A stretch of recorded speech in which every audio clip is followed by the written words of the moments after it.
Welcome to the Committee for Workers International, CWI, broadcasts. And this, of course, is our first broadcast on a Sunday afternoon, which we've switched because of the return to work across Europe, at least, and many other areas of the world during the course of this pandemic.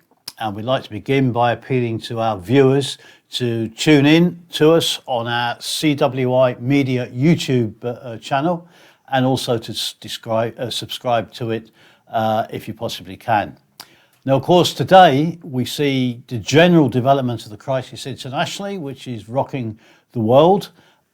We see no let-up in terms of the effects of the economic recession globally and the devastating effect the virus is having, particularly in Latin America, India, and, of course, the United States. And it's here, back to the United States, that we're going to turn our attention today, because we're now in the run-up to what is dubbed the crucial US presidential election campaign. It's taking place in an extremely polarized situation. We see a battle unfolding throughout the United States itself, which of course has been ravaged by economic and a health crisis at the same time. The polarization has reached incredible levels. We've seen the deployment of militias, right-wing militias, armed in some of the states. We shouldn't exaggerate that in terms of what it means nationally, but nevertheless it's there. There's been shootouts, repression by the police, all in terms of the run-up to this election campaign scheduled for November. And we're very privileged today to have three leading members of the Independent Socialist Group in the United States join us to discuss some of these crucial developments, which are going to have worldwide repercussions. We're joined by Claire, we're joined by Elizabeth, and we're joined by Jacob. So a very warm welcome to you three from the United States. And we've seen already, before the election really has got fully underway, that Trump's declared that he might not even be prepared to accept the results. He's taking steps to cut the mail-in voting system, that's the postal ballot system for those outside the US, and other steps raising the possibility that the Electoral College might not be called into play and that the final result could be turned and sent to the Congress. That, after all, surely is an incredible attack on the democratic rights of the American peoples. And there's an indication of the desperation that Trump has to try to cling to power. So if he does do that, and what is the likely fallout going to be? If he clings to power, refuses to leave office, if indeed he does lose the popular vote and the election. So maybe we could start with Claire, who maybe has some thoughts on that as to what the consequences would be if Trump takes such a devastating step. So, Claire, I don't know if you have any thoughts on that you'd like to amplify? Absolutely. Thanks for having us on the broadcast today, Tony. I'll start with actually some recent history. The idea of Trump, cutting the mail-in voting and taking steps to interfere with the election certainly sounds like a big attack on democratic rights. And as socialists, we absolutely fight back against every attack on democratic rights, even while recognizing, under the capitalist system, that our rights are already curtailed. And America's history is full of these attacks on democratic rights. The U.S. has a long history of contested elections and many mechanisms that are used to keep elections from being really democratic. I mean, if we even just look back to 2016, Clinton won the popular vote in 2016, but Trump got the presidency, right? I remember there was an uproar in 2000. The recount of the ballots in Florida between Gore and Bush, that ended up at the Supreme Court. And Bush was ultimately awarded the recount, which won him a majority in the Electoral College and ultimately the presidency.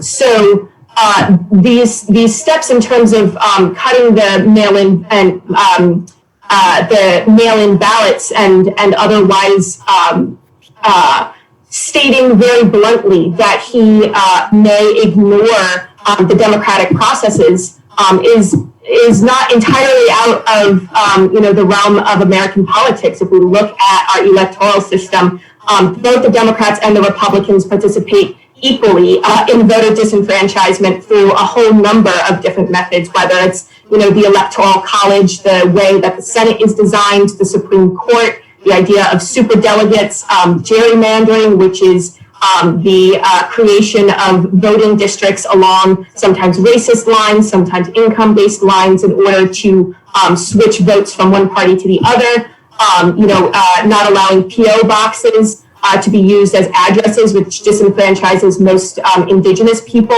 the Citizens United decision, which calls corporate donations to super PACs, essentially freedom of speech so that corporations can donate unlimited money in political campaigns, disenfranchising incarcerated people, no voting holidays, the corporate media freeze out of third-party candidates such as Howie Hawkins in this election, the difficulty that they have getting on the ballot, the exclusion from the main debates. The Democrats are actually suing to keep Hawkins off the ballot right now. So there are so many mechanisms against our democratic rights that exist already in every single election that we have. What's happening in this case is that the capitalists want to maintain the democratic legitimacy of their system without, allowing real democracy, especially, in the economy as a whole, being excluded from democratic decision-making and rights. So Trump is messing with the system openly, but these attacks and ignoring or bypassing certain parts of the system are really not new at all, unfortunately, in the United States.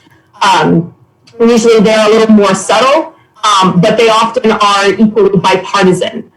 So, for example, Trump's Supreme Court nominations sailed through with no issue from either party. The postal reorganization bill that laid the foundation for the current crisis, Democrats voted for all of that. So our rights are already curtailed. As for fallout, sometimes contested elections can be papered over by the bourgeois. For example, the 2000 election with Bush. But if in 2020, what we're seeing is every month there seems to be this new disaster, right? 2020 is the year of disasters. It's the dumpster fire. Everyone's betting on, what thing is going to happen next, whether it's a hurricane or who knows what. So that is going to affect the elections. A contested election in the current conditions is much more risky in this atmosphere. Trump has become too crude and unpredictable for many of the capitalists, but he does respond still to the corporate media, to his rich donors and things like that. So a contested election would make the ruling class nervous because of the unstable situation. And we expect that there might be a big reaction out of that, right? And we would want to be a part of a reaction, protests, a movement against Trump stealing an election, but being very clear that we do not support the Democrats or Biden in this, right? We don't see the Democrats as a viable alternative because of their routine attacks on our democratic rights, their same economic position in supporting the capitalist class, and that we are protesting not for Biden, but for our democratic rights, and turn that into building for an alternative that can represent, the working class for real and provide a left alternative and counterweight to the two parties that we currently have. No, well, that's the point. In other words, it's an extremely risky situation as far as the ruling class is concerned, should Trump go down that particular road, if indeed they allow him to do that. Now, of course, Trump fundamentally has taken control of the Republican Party. It swung further to the right. You have incredible developments. We shouldn't overstate it, but you have this development of the EAnon conspiracy theory, which has taken a certain traction, which really is a measure of how desperate the position is amongst the layer of the upper middle class and sections of the bourgeois who are just turning to almost hysteria in the face of this crisis. The more far-sighted representatives of the ruling class partly have lost control of this situation, and they're struggling to try and get to it. And you have this incredible polarization, which is obviously there in the US. Elements of armed clashes, maybe even to the point of elements of civil war being reflected in that. And it's all in the run-up to this election campaign. But how has the situation, Claire, become so polarized in the course of in the US at this stage? Yeah, the roots of this polarization go beyond just the COVID crisis, the economic crash that was precipitated by that, and this recent surge in the anti-racist protests. those have been, I guess I would call them like sparks recently to deepen the crisis, but that polarization has its seeds in the inequality and the lack of recovery that the U.S. working class saw in the decades since the 2008 crash and the bailout of Wall Street, right? These ongoing crises that the capitalist class is simply not capable of ultimately resolving, even if it can, save itself or see a certain economic uptick for a while. And Trump has lost support among parts of the capitalist class because of not entirely due to what he is doing, but the nature of the COVID situation and the economic crash. That would throw any presidency into a certain amount of crisis. But the capitalists are hoping that they can find somebody else who can buy them time by restoring a certain amount of legitimacy to the U.S. electoral system, whether that is someone like Joe Biden or whatever the case may be. And yet other sections, as I mentioned before, are not entirely convinced that Trump isn't a good representative of their interests. We still saw the massive bailout of the corporations during the early stages of the COVID crisis. Even though American workers got, the $1,200 check, which we certainly didn't in 2008, billions and billions of dollars went to bail out the corporations who are now inflicting massive layoffs of people. There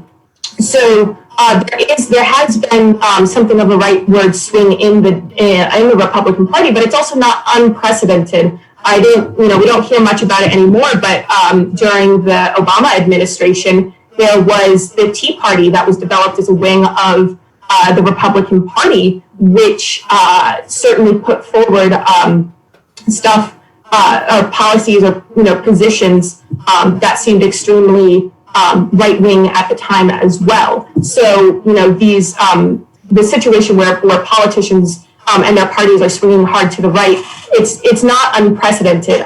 We saw it during the Reagan years, we saw it during the Clinton years.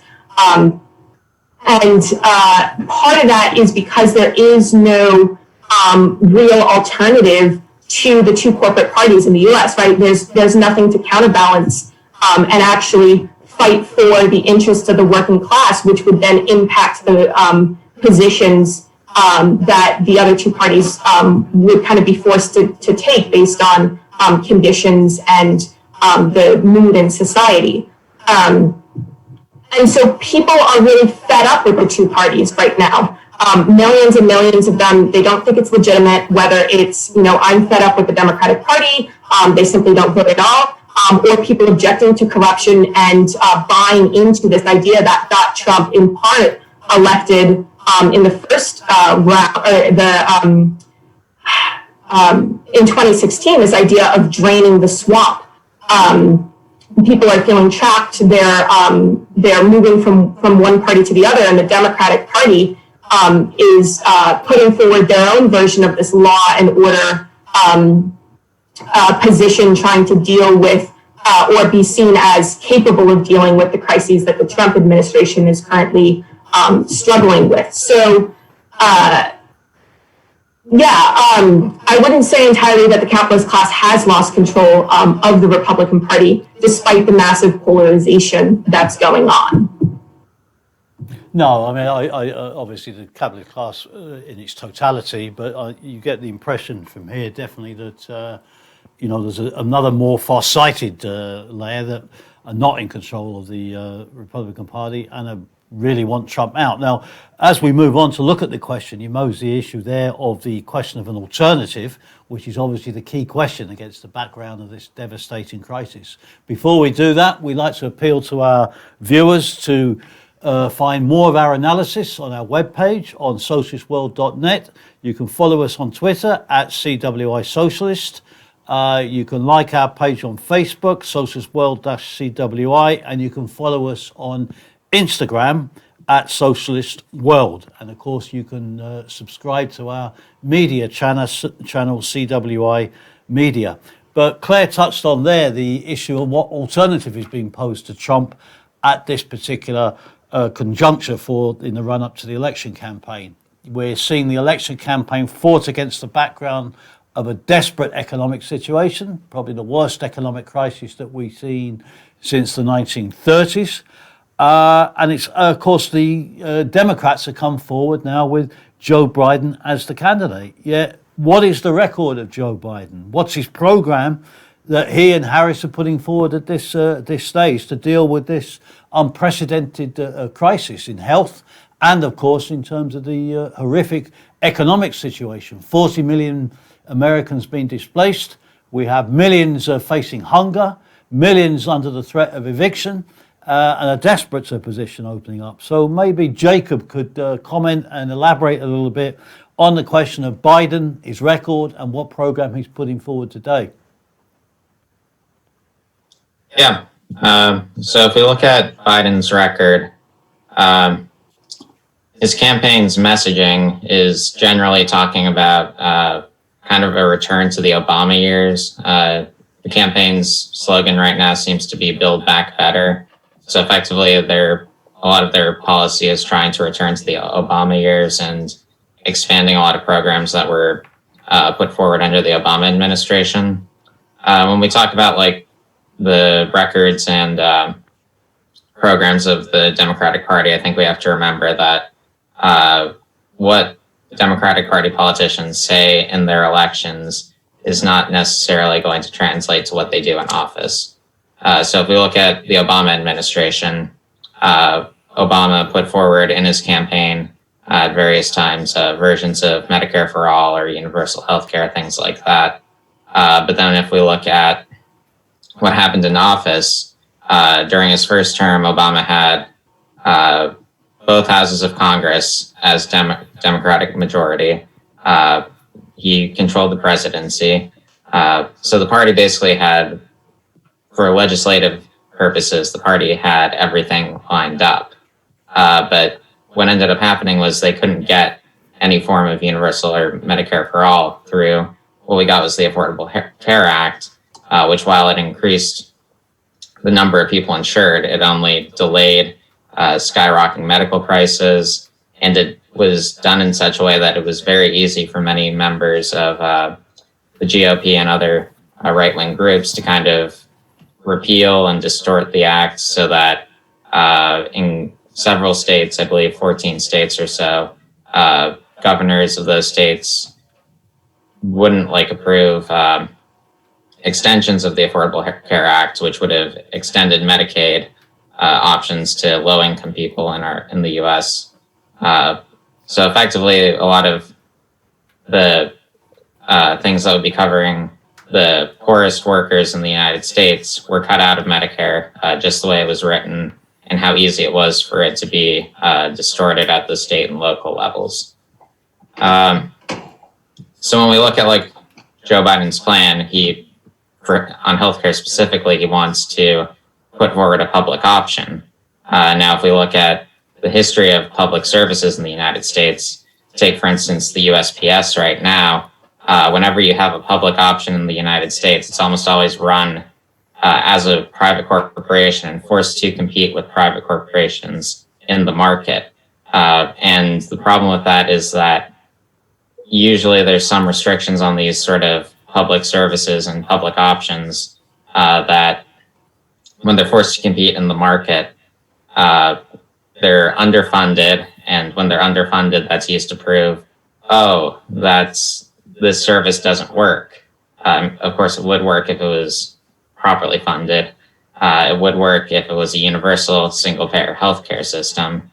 But just doing a public option isn't enough because they'll underfund it, say it doesn't work, and then use that as a justification to go back to having private healthcare. It's part of this vicious neoliberal cycle that we see repeat itself throughout U.S. history since the Carter administration.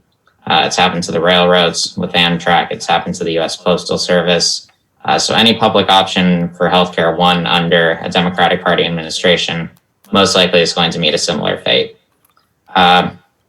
And then on a whole bunch of other things, as everyone's probably noticed by now, the U.S. has a mass anti-racist movement going on in it. There are mass protests all over the country. I mean, even still, we had a recent flare in protests after the right-wing shootings of protesters in Kenosha and the police shooting of Jacob Blake.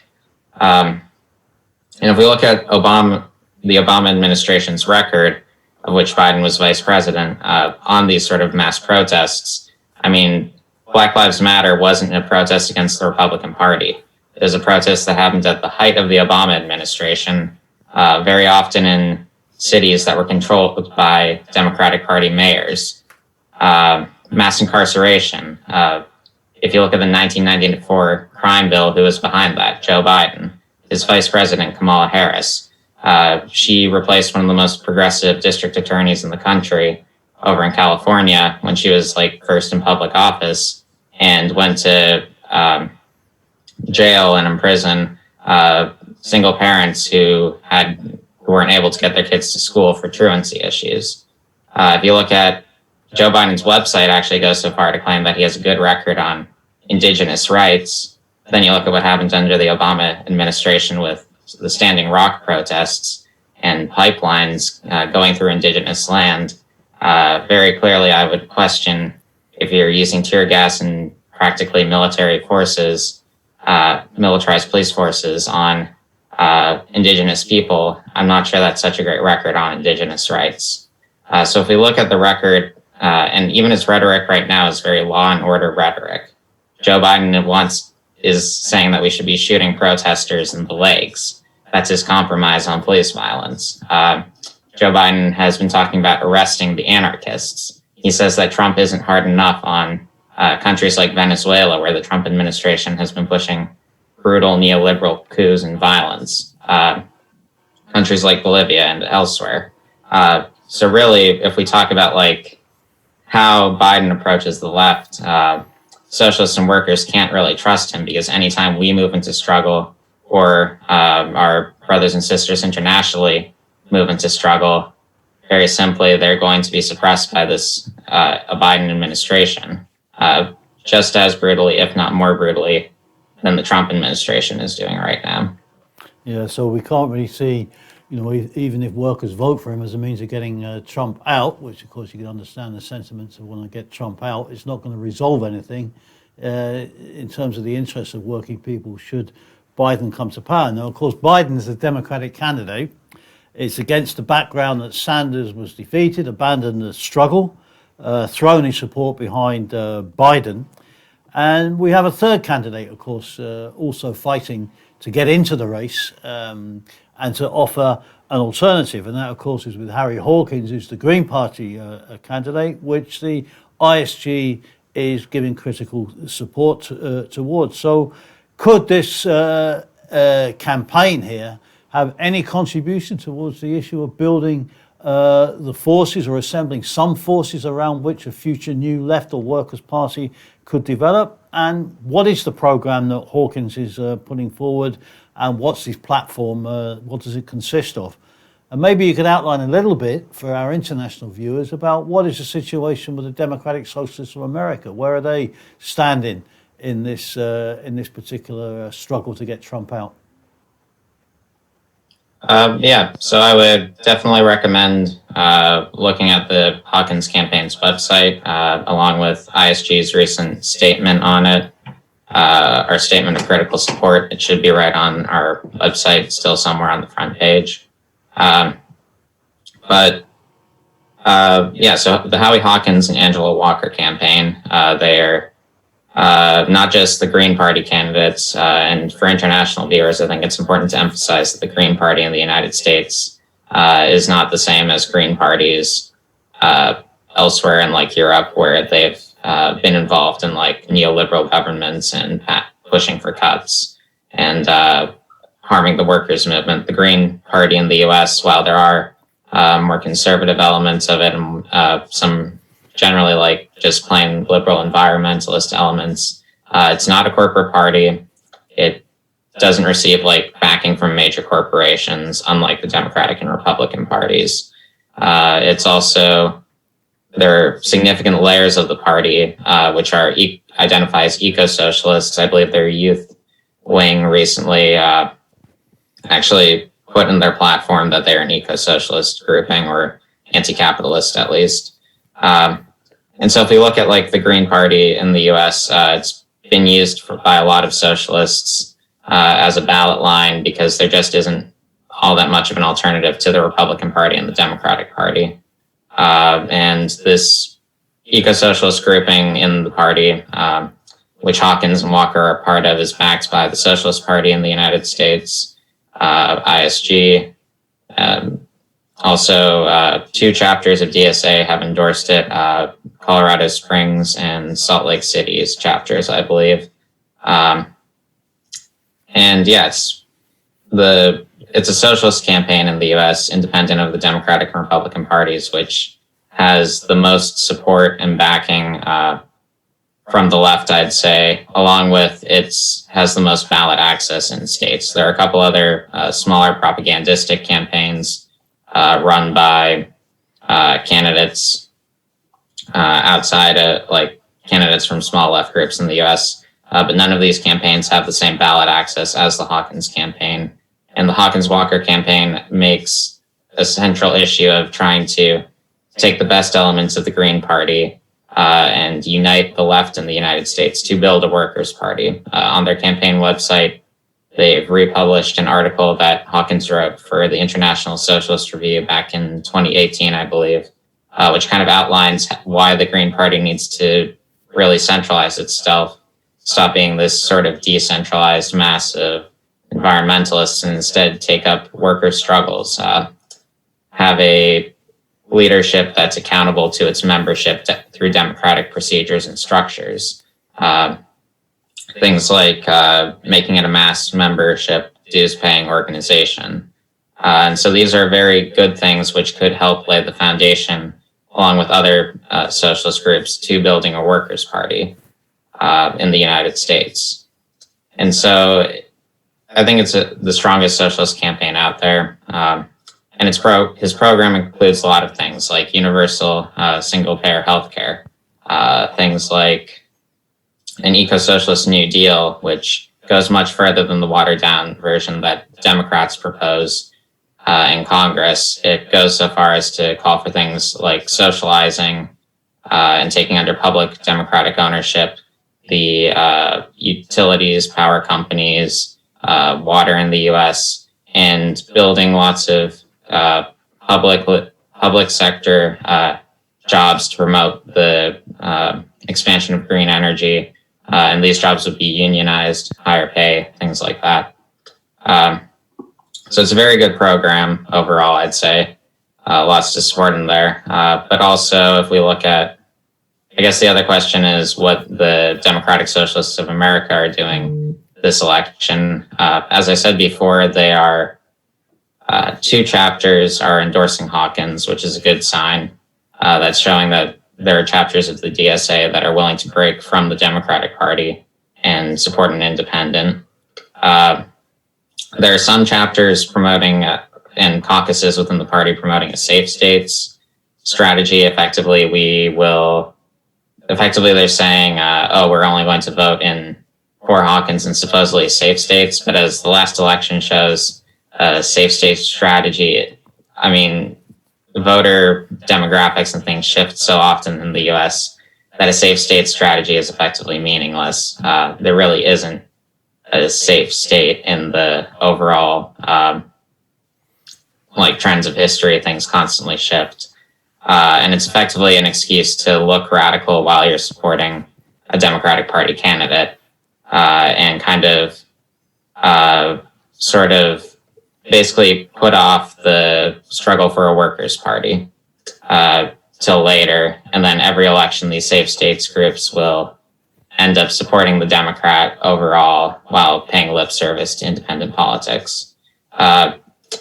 One of the positive developments in the DSA is that they are not endorsing Biden formally as a national organization. They still are supporting all sorts of Democratic Party members down ballot of Biden, but it is a step forward to sort of not officially support Biden, even though many DSA members are probably going to vote for Biden. So it's kind of a mixed bag. with DSA's position. But on the bright side, there are several people in Democratic Socialists of America who are coming to the conclusion that they need to be breaking with the Democratic Party and building a new left party. And we see that with the first few chapters. And I believe the campaign is expecting additional chapters of DSA to end up endorsing the Hawkins-Walker campaign. Okay, that's interesting. We have to see, of course, how that goes. I mean, it sounds like it's, as you say, Jacob, it's a mixed bag, half in, half out.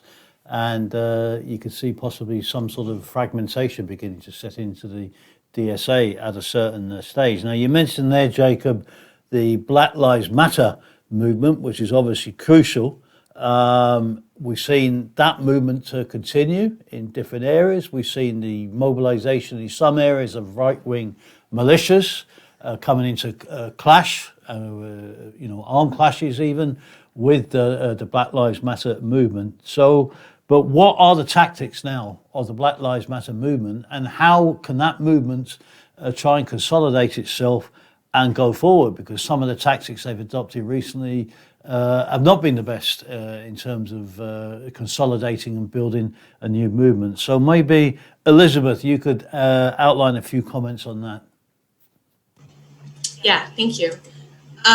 So I think, these tactics that you mentioned, Tony, there are certain isolated incidences where violence is used, but the BLM protests are overwhelmingly peaceful. A recent study found that 93% of Black Lives Matter protests have been peaceful. The violence that we see being reported on usually springs from attacks on the part of the police or on the part of these right-wing militias that you mentioned. And we saw this happen in Kenosha, Wisconsin. After Jacob Blake was killed, he was breaking up a fight and the police shot him 7 times in the back as he was getting into his car. Protests broke out because this was really just an atrocious act of police violence. This 17-year-old wannabe cop, Kyle Rittenhouse, crossed state lines and murdered 2 protesters with an assault weapon. And so, we don't think that violent tactics are useful to the Black Lives Matter movement. But in these instances of provocation from the police and the right wing, protesters are absolutely justified in defending themselves. I think that the corporate media, even though 93% of Black Lives Matter movement protests are peaceful, the corporate media cherry picks these, short clips of violence at these protests, and kind of plays into the right wing to say that these protests are inherently violent. And this was happening a lot more earlier in the summer. The protests are still continuing, but the corporate media has pulled back their coverage of the BLM protests, but they're still really going strong, especially in places like Kenosha, Wisconsin, Portland, Oregon, and Rochester, New York. So as I said, when the media does cover them, it's often in a very negative light and places the blame on violence solely on the protesters, which is not an accurate representation at all of what's happening. And so, these protests are seeing some results. But I think because there haven't been certain tactics adopted that really would push the movement forward, a lot of the reforms that are coming as a result of these protests are either tokenistic or are quick Band-Aid solutions. So, for example, there's been a lot of protests in Rochester, New York, and on Tuesday, the chief of police and his entire staff around him, like the upper management of the police in Rochester, announced that they were resigning or retiring because of the protests. And so, this is a small victory, but we haven't seen national change. We haven't even really seen states come up with any fundamental changes to police brutality. And actually, I believe last week or the week before in California, there was a bill in the state legislature to do some really mild police reform, and it was voted down by the Democratic Party, which controls the state of California, basically. So, unfortunately, there isn't a national organization. And because of this, the movement cannot be sustained. So it is getting fatigue. It comes out in kind of ebbs and flows. And as this is happening, elements like identity politics, for example, are entering and filling the void of organization and are causing divisions in the movement itself and having this negative effect. And so despite the vast majority of support for the Black Lives Matter movement in the US, it's still very disjointed. There's no national democratically elected leadership that can continue to build Black Lives Matter as an organization. So Black Lives Matter shot up after the murder of Michael Brown in Ferguson in 2014, and since then has really become more of a banner or a movement than a solidified organization. And because of this lack of leadership and national organization, the character of BLM movements really varies across the country. And BLM protests spring up in reaction to acts of police violence. But, you know, if we had a national, democratically elected and subject to recall leadership of the Black Lives Matter movement and had some sort of formal organization with internal democracy to agree on what tactics, what strategies, what ideologies the movement needs to adopt, then the Black Lives Matter movement would really be able to sustain its energy to organize not just defensively against attacks, but also offensively for demands that we desperately need, and that would really help the working class as a whole, but especially our Black and brown brothers and sisters. And these demands should include things like universal health care, a $20 an hour minimum wage, rent freezes and eviction moratoriums, and more protections for unions. And there are some promising things happening around the Black Lives Matter movement. In certain localities, there are new anti-racist coalitions and organizations that are popping up in several cities in the face of sort of the incompetence of the official Black Lives Matter chapters to really provide some sort of formal organization. And these groups could potentially form the basis for a new, more democratic national movement if there was some sort of national unity. Yeah, well, that's obviously very important in terms of how the movement could go forward. Now, of course, the key aspect for socialists and workers is the question of organised labour and the question of the trade unions. Now, maybe, Elizabeth, you could outline what is the situation in the trade unions in the US and how have they faced up to this crisis, and what are the tasks for workers and socialists in the US in terms of a struggle to transform the trade unions in the US into combative organizations? Yeah, definitely. I think I just want to start by talking a little bit about the broader context that unions are operating in. So unions in the United States, especially in the past few decades, are somewhat lacking in confidence and have really suffered countless blows from the two capitalist parties. I'm just going to go through a couple examples. Like the Obama administration failed to pass the Employee Free Choice Act, which would have allowed people to easily join unions. A number of states, typically Republican dominated, but a handful of traditional Democrat stronghold states have passed anti-union right to work legislation, quotations around right to work, because that's not actually what it's about. And of course, only a few years ago, the Supreme Court gave the Janus ruling, which significantly weakens unions' ability to organize and raise money. And so despite these constant attacks, a number of unions have taken more militant steps, perhaps in part, because of the COVID-19 crisis, they're seeing this as an opportunity. There have been talks among numerous teachers' unions, including a national union or perhaps a handful of national unions, moving forward with strikes as school districts continue to botch school reopenings. And for example, I was discussing with one of our members who's in an educators union and said that his union passed a bad contract because management was holding workers hostage. They were forcing workers to use their sick time if they didn't want to come into work in person during the pandemic until this new contract was passed. And so, if we had some sort of strong fighting union, there could have been some sort of escalation, some sort of combative response to that. But instead, the workers voted in this really kind of harmful contract.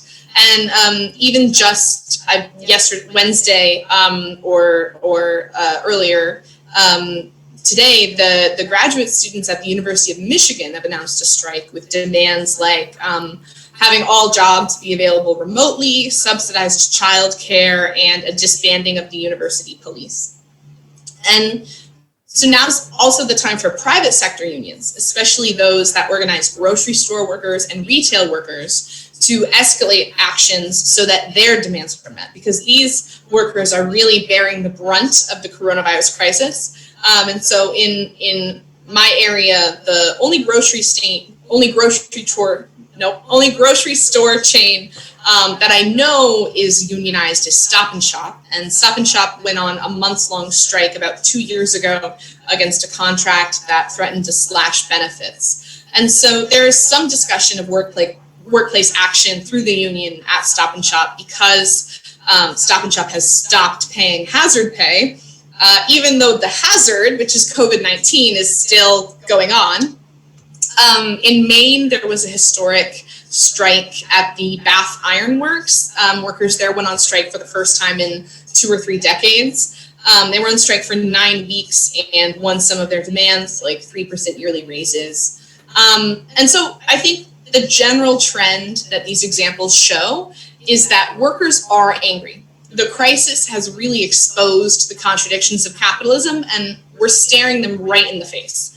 And workers want and deserve better, especially as the majority of us face safety concerns in returning to work because of the coronavirus. But because of the general trend of weakened and bureaucratized unions, union leadership lacks the confidence and sometimes the resources to escalate tactics. And often it falls on the membership to organize strikes, which are sometimes wildcat strikes, so they're not approved by the union leadership. And so we can also, unfortunately, see the general absence of the labor movement from the Black Lives Matter protests. There have been a few unions, like the longshoremen and the warehousemen on the West Coast, who did an 8-minute strike on Juneteenth in honor of George Floyd, who was murdered when police kneeled on his neck for 8 minutes, hence the 8-minute strike. But what the BLM movement needs, besides the internal democracy and centralized planning that I spoke about a minute ago, what they really need is the aid of the unions, who have the power to make the bosses bend to our demands, and then in turn have the bosses put pressure on their politicians that they have bought and paid for to meet our demands, like defunding the police. And so, unions have experienced decades of suppression and attacks. Rank and file union members are ready to fight. It's often, unfortunately, that the leadership is lagging behind, but that does not necessarily have to be the case, as we are seeing a number of workplaces discuss wildcat strikes and striking with the union leadership's approval. Okay, that's obviously a very important arena of struggle, which is crucial, as this crisis unfolds, no matter who wins the presidential elections. Now, very briefly, maybe Claire would like to just conclude with any comments you have. What are the prospects for a Biden presidency? What's it going to mean? What will it open up in terms of US society, assuming Trump is defeated? Either Democrat or Republican presidency will be a presidency in crisis. The Democrats are no more able to solve the economic crisis, the environmental crisis, looking at the wildfires that are currently devastating California, the systemic racism, or the COVID pandemic than the Republicans are. The conditions for today are created by the policies of the past. The policies passed under the Clinton administration paved the way for the Bush Jr. presidency and the current state of mass incarceration and police violence. The bailout of Wall Street in 2008 under the Obama administration, the expanded surveillance state, and the police violence in Ferguson that sparked, as Elizabeth was talking about, that first wave of the Black Lives Matter protests. These actions failed to address the underlying weaknesses of U.S. capitalism, continue to undermine the living standards of the working class. And so U.S. and ultimately world capitalism will continue to stagger from crisis to crisis kind of regardless of which of their ruling classes is which of the ruling classes' political parties is in power. A Biden administration may benefit from a brief respite while voters wait and hope for him to pass meaningful policies. But social unrest is really, really likely to explode again, whether it's because of new twists and turns in the pandemic or the economic situation, or another incident of police racism that rallies the BLM movement and springboards it back into the corporate media despite their current kind of blackout of events. A Biden administration will continue to seek ways to make the working class pay for the crisis. It will not pass universal health care, which we desperately need in the middle of this pandemic. It will continue to bail out the stock market and big businesses, not workers. If he wins the presidency, if Biden wins the presidency, it won't reflect a mandate or widespread support for his administration and his policies. Rather, it will reflect how Trump has lost the support of the majority of the ruling class. Not so much because of the policies that he has passed, which they are very much in favor of, the bailout in March and April, the tax bill in 2017, which redistributed huge amounts of wealth to the upper classes in the United States.